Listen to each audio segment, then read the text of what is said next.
Hello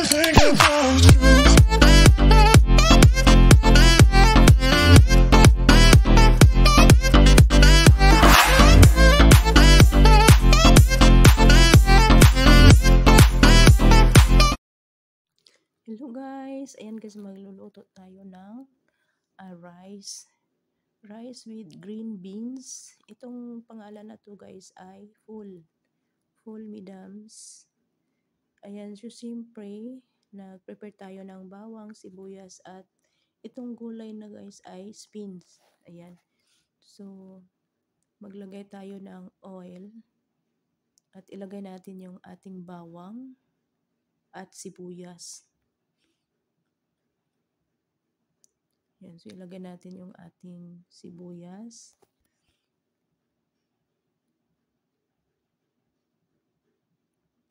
Ayan, yung bawang.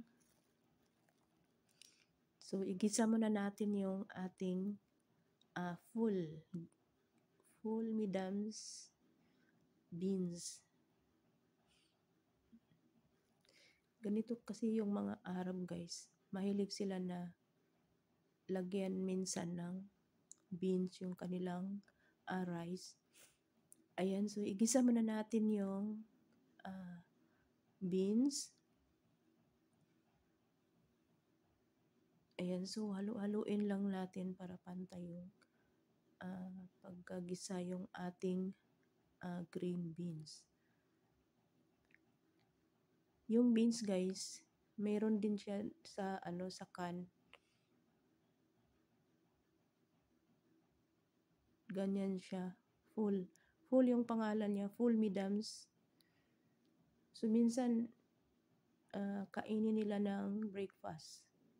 Ayan, so lagyan natin siya ng spins. Ayan yung gulay na spins. Mabango din siya pag ihalo sa kanin.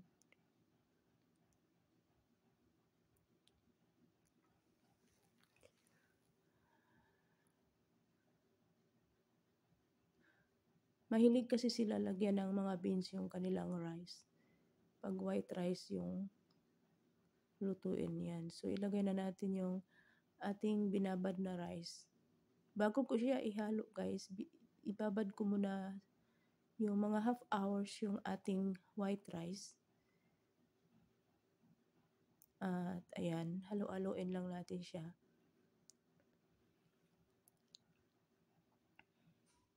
At lagyan natin siya ng black pepper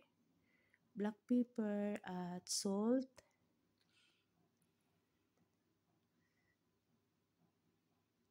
Ayan, so halo-haloin lang natin para matunaw yung ating salt at black pepper.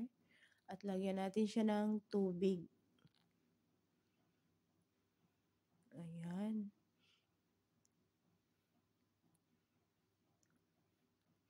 Ayan, yun ang ating white rice with full midams beans. Ayan.